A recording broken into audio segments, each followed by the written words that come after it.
Welcome to the Creating Success Out of Failure podcast. Thank you for joining us.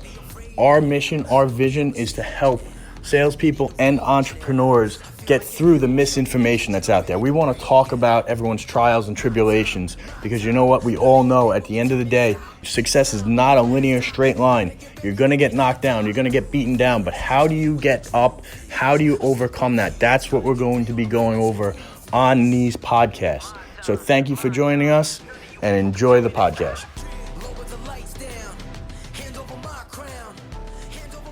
Hey guys, welcome to Creating Success Out of Failure. I'm very glad you're here. Happy New Year, by the way. This is something that we're going to touch on in a little bit. Making sure that 2020 is your best year ever. I think that is crucial for everybody listening to this podcast. And one of the things I want to remind you guys is I'm going to really be focusing on people that leave reviews. I'm going to do something special for everybody that leaves a 5-star review and shares this. The more people we can help, that's really the goal of this. We're not advertising on this podcast. We're literally doing it just to give back and to help others. So the more reviews, the more shares, the more people we can reach and help. And especially today, I think this is such a crucial thing is how do you make 2020 the best? A lot of people talk about resolutions. I can tell you that resolutions typically don't work. Most people give up on their resolutions by February. So how do we, what is the way to do that? You know what I mean, Evan? Yeah, no, I get it. I mean, most people, when the New Year's comes around, everybody's making resolutions, go to the gym, right? Isn't the busiest time of the year for gyms, January, February, but then they drop out. By the way, I support anybody that goes to the gym as part of your 2020 goals, right? But stick with it because I can tell you when February rolls around, it's a lot less crowded. I am all for people trying to better themselves, but be consistent with it. And be consistent with it. Don't just do it for a little bit of time and then drop off the face of the earth. That's not going to help you. And there's something as well to be said in not waiting to start until something like the New Year 2020, start right now. Because if you say, I really want to go to the gym, but I'll start on Monday, then Monday's going to come and go and you're not going to start. If it's Friday afternoon and you say, I'm going to start going to the gym, start Friday afternoon. Do you agree? I agree with that 1000%. And I wasn't going to go here, but it will fit in very, very nicely with the rest of the topics we're going to talk about. So I can tell you because I've experienced this myself and being a high producer, running a few companies and doing everything that I do, there is one thing that makes me happy. And I can tell you, I learned this from Ed Mylett. It's so true. When you keep promises to yourself, right, you become fulfilled and you are happier. What do I mean by that? If you tell yourself, hey, I'm going to do everything I need to do to lose weight. I'm going to do everything I need to do to earn $500,000 for the year or $1 million for the year, whatever that goal is that you're going to set this year. It's about progress, not perfection. It's also about doing the little things that you tell yourself you're going to do. If you accomplish them each and every day, even if you fail, you tried it, you are going to be happier and more fulfilled. When you start the day off and you were planning on going to the gym and you don't, you're already starting from a deficit, so to speak, right? So whatever you set your goals to, and we'll go into that in a little bit, make sure that you attempt it, right? I want you guys to do it. And if you fall short, make sure it's not because of effort, it's because of execution, because execution you can fix, right? You can do something different. You can analyze what you did wrong versus truly not just giving up, right? And I also want to say too, don't really, really beat yourself up if you mix it up. Like let's say you did decide to start going to the gym January 1st or something, and then January 3rd comes around and you wake up late or something and you don't make it to the gym. Don't beat yourself. Yeah. Don't hate on yourself for going to the gym. Just go to the gym later that day. Or, if for some reason you can't make it, then just pick it right back up the next day and keep going. Exactly. And that's why a lot of people never hit their goals, right? Because they have a setback and they don't realize the setback is minor, right? If you miss something, that's fine. You can make it up later.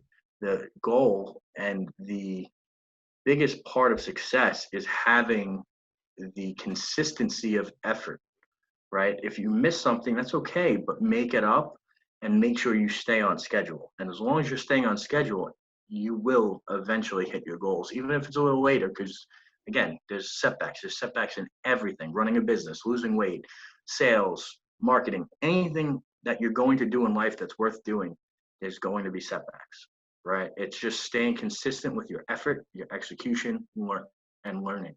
All right, never stop learning. So let's get to this, right? So I don't want you to set a resolution.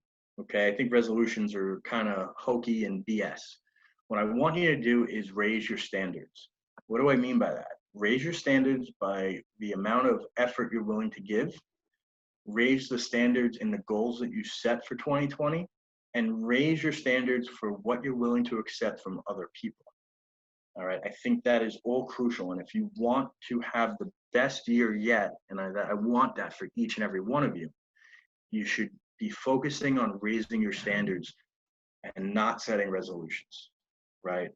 So let's go into that. So are you going to dive into like each separate area that you mentioned and Uh, exactly what you mean by standards versus resolutions?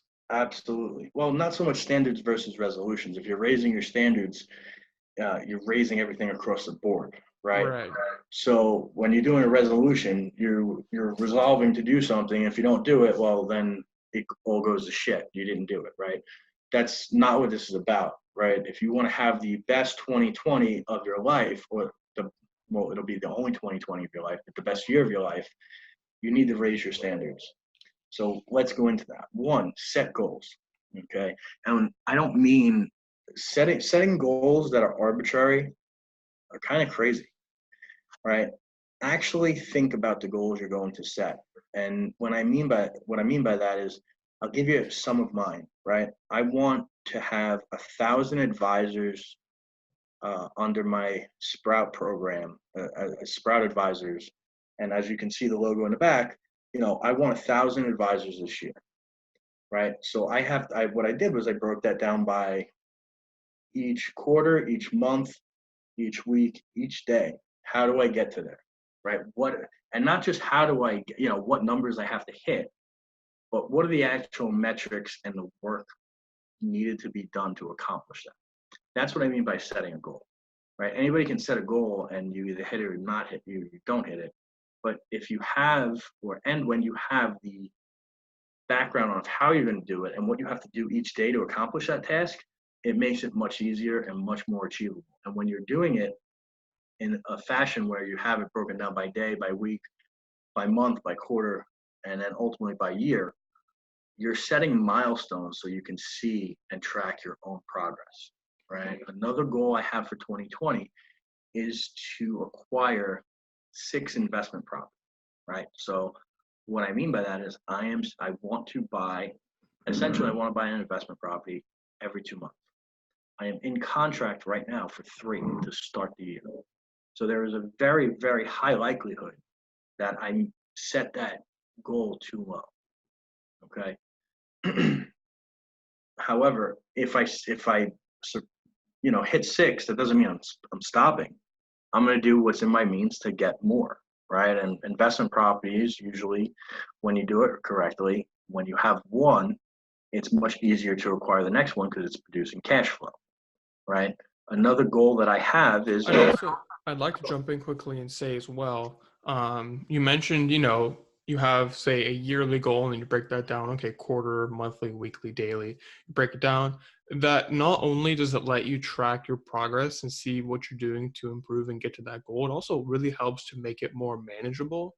Because if you think, okay, I want to have 1,000 advisors, or I want to grow to $200,000 this year, or whatever the goal may be, if you look at that goal as is, that's a bit daunting, right? To see that, okay, that's a lot of money. How am I going to do it? I kind of like where you're going with that. So let's extrapolate on that, right? You just said I want to make $200,000. So how would you do that if you're breaking it down by day? And really you can even get a little bit crazier and do it by sale, but let's just do it by day really quick. Okay. So let's assume there's 240 work days in the year. It's actually 252 business days, but when you factor in holidays, sick time, vacation, let's just go with 240. Okay. So if you want to make 200,000 this year, I hope that's at least your goal, if not more, especially if you're an advisor. Um, that's a shameless little plug there. I'm sorry, guys. I just had to do it. So let's just say you want to make 200,000 and there's 240 work days. You just divide 200 by 240. You need to make roughly $834 a day. Now, let's say, I'm just doing it based off advisors.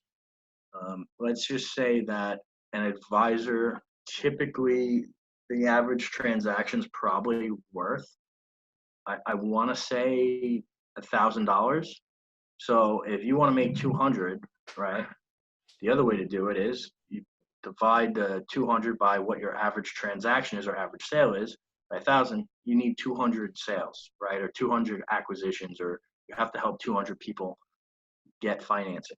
Well, if you do that, you need 200 transactions, not including renewals or anything like that, just 200 transactions. So if you need 200 transactions and you have 240 days, you really need to make roughly 0.84 sales a day.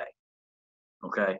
So what does that work out to in terms of deals funded a month? Probably 17 and a half, right? So it's those little things. And then if you wanted to go further, if you wanted to say, if you know you have to have 17 deals funded in a month, well, how many calls, how many emails does it take you to get to that number? So there's ways to basically map out everything you need to map out so you can achieve your goals. And that's what we're talking about in planning and setting these. Yeah, and then for, depending on what you do, whether you have a business or you're a salesperson, then you have to think, okay, well, what are my, money making activities, right? And then say, okay, so if I get a new client or if I sell a course or something like that, okay, well, how many copies of the course do you need to sell to make 200,000 or whatever? How many clients do you need to get?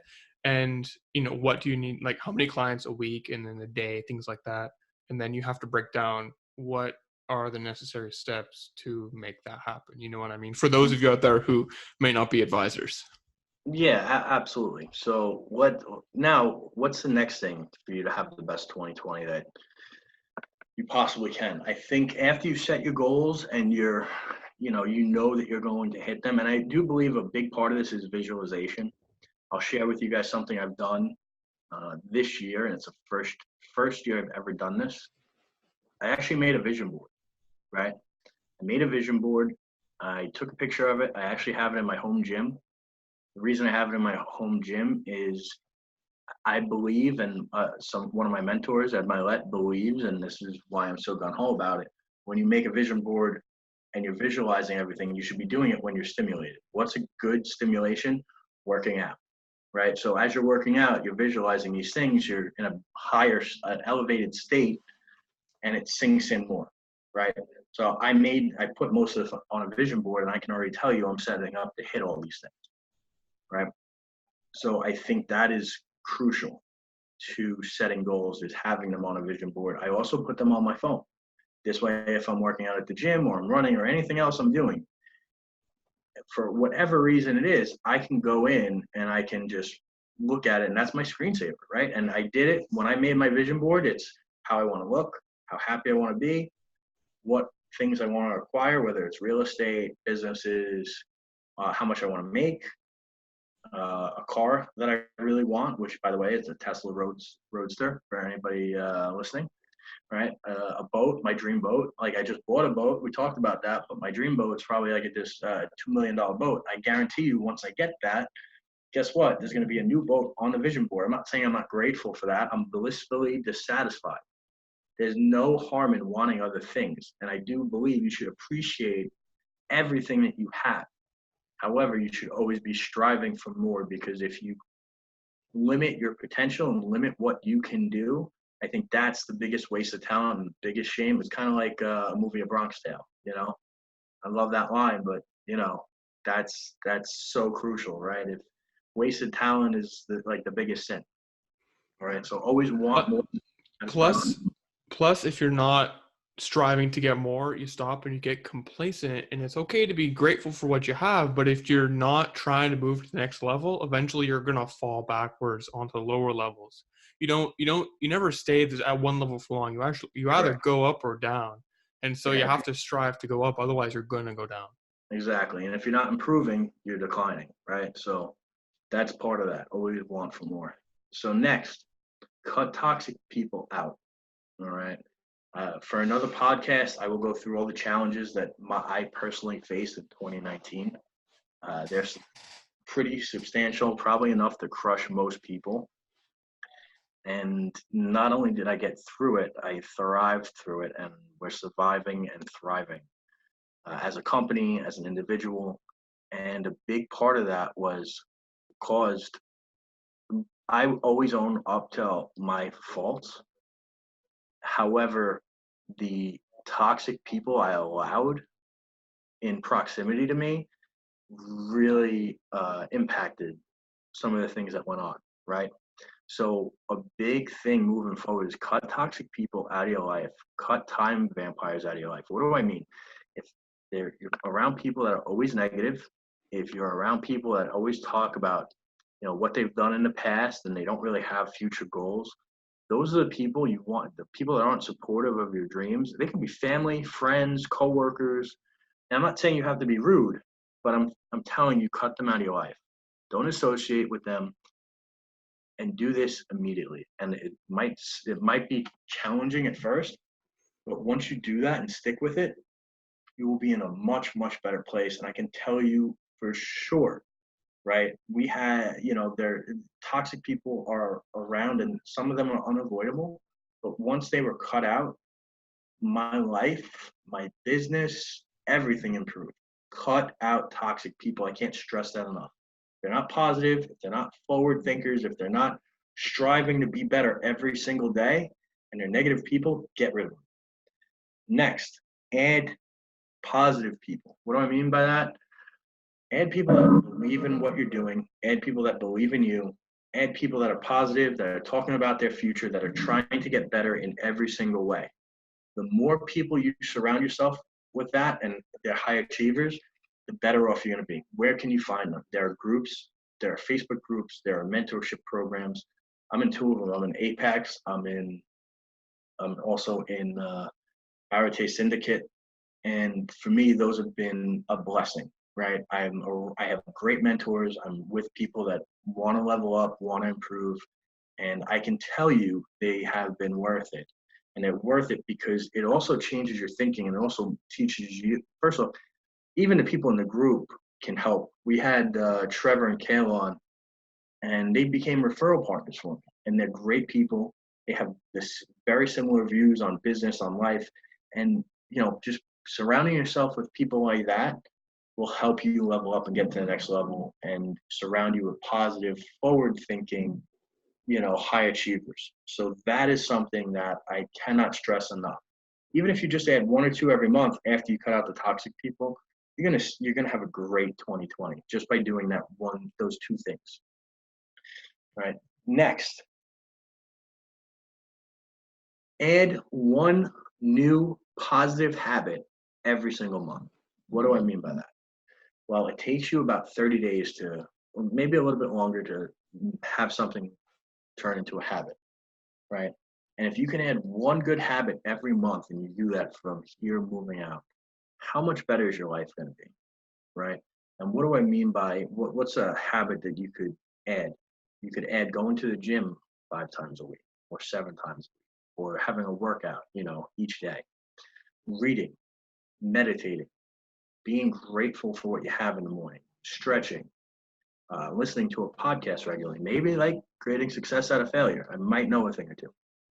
Maybe not, but those are habits that you can add that are really going to help you, right? Self-development. I'm a huge believer in self-development. I don't just speak about these things. I do each and every one of these things.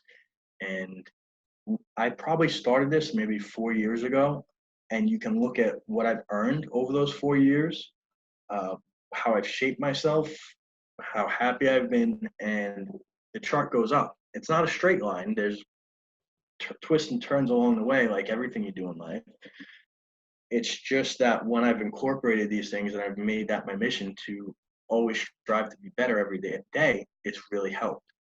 Right. And now the next thing that I think is so crucial is everyone is afraid of change at some level, right? Nobody likes change because people are very comfortable being comfortable.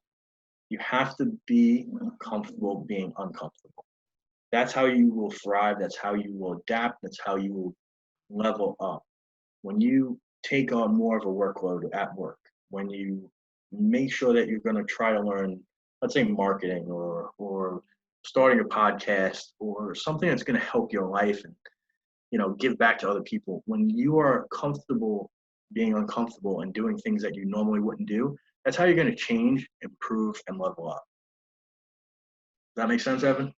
Yeah, definitely. And that's, you have to continually be finding ways to get outside of your comfort zone because when you start, let's say going to the gym is outside your comfort zone because you don't do a lot of working out. So you go to the gym, you begin to form the habit, you're pushing yourself outside of your comfort zone. Well, eventually going to the gym is going to be inside your comfort zone. So you have to continually be kind of addressing what it is that you're doing, how comfortable you are with the things that you're doing, and say, okay, well, what can I do differently now? What can I add? What can I try that I might not be comfortable with, but I know will push my life to that next level, and that has to be something I feel like you have to keep assessing that as time goes on because your comfort level changes, right? Yeah, absolutely. Because what's going to happen is when you reach that new level, you kind of plateau. And yeah, it's great you're at a new level, but you're plateauing. So you have to find a way to push it up and level up yet again. Let's talk about that. That's cool. It's like when you go to the gym, one, you don't want to work out the same muscle group every day, right? You want to allow it to rest and recuperate. But when you're doing it, you're always going to increase weight, or you're going to change it up to shock the muscles to get actual growth. Now, I am not an expert, but I know enough about the subject to speak on it and relate that to life, and it certainly works. And think about it this way: if you're great on live video, but you've never spoken in public, maybe that's something that you want to try this year. Maybe that's a goal you set. Maybe if you love going to the gym and you need to find another way to get a little bit thinner or shred up a little bit, then you try running. I hate running, hate it, hate it, hate it. And I know that when I do it, I feel great and I feel better. So guess what? I make sure I run a few times a week, and that's one of those new habits that I'm incorporating into 2020. Right, reading is another one. Some people are not the fastest readers. I can tell you, my wife can breeze through a book in 3 hours. I wish I was able to do that. Me, it will take me literally it's almost embarrassing how long it takes me to read, but I like to absorb all the information.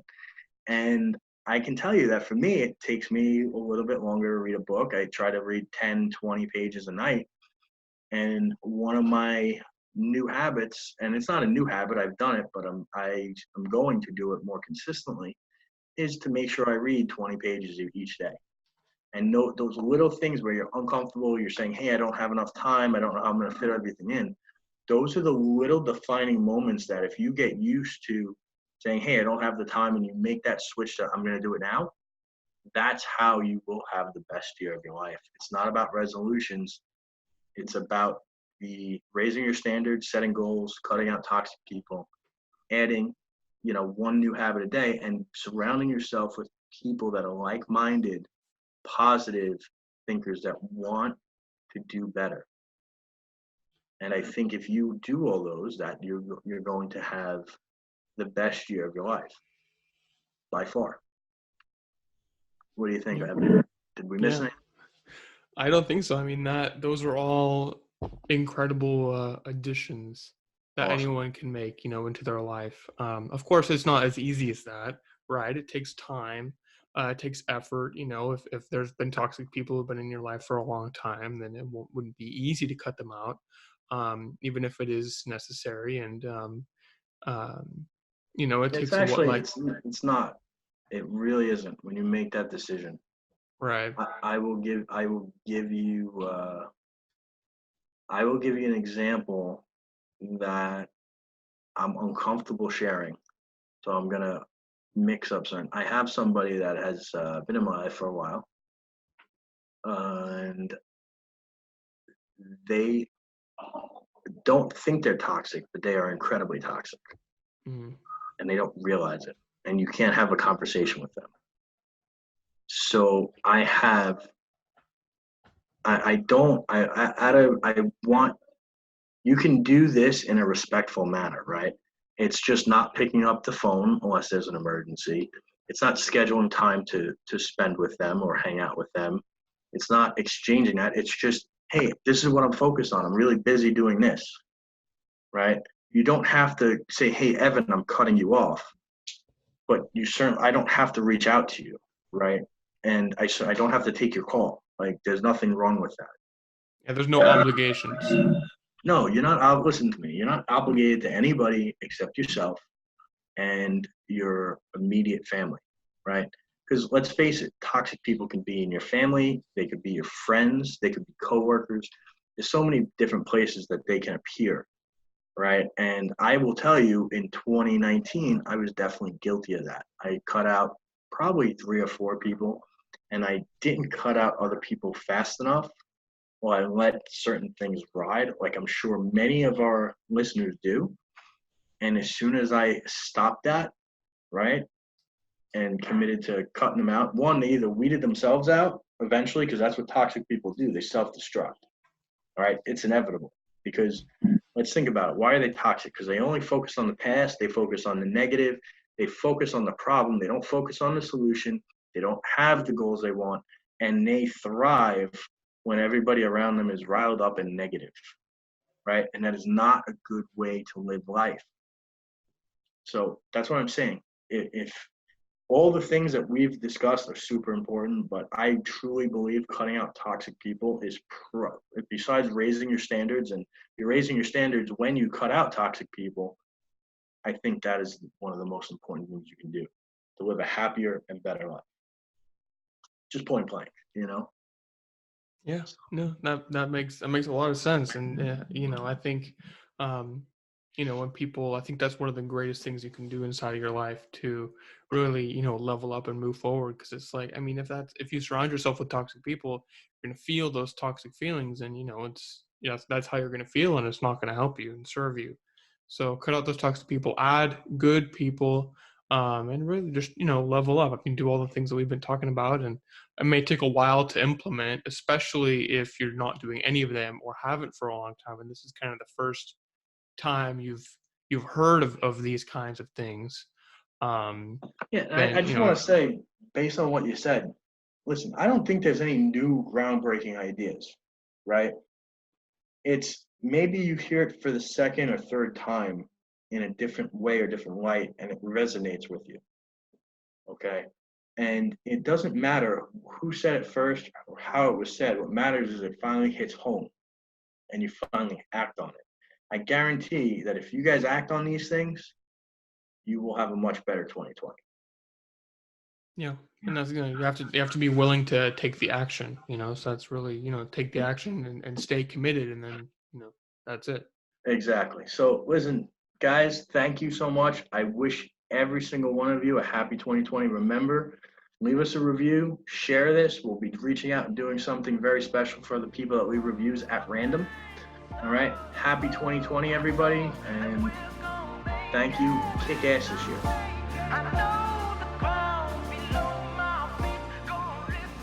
That wraps up this episode. Remember, we are not here to sell anything. We're only here to help people, help entrepreneurs, help salespeople level up, get their business and finances and health to the next level. So please, we're never going to sell you anything on the show. If you got any value at all, just one little thing, all I ask is a 5-star review and that you share this episode on social media. Thank you, and continue leveling up.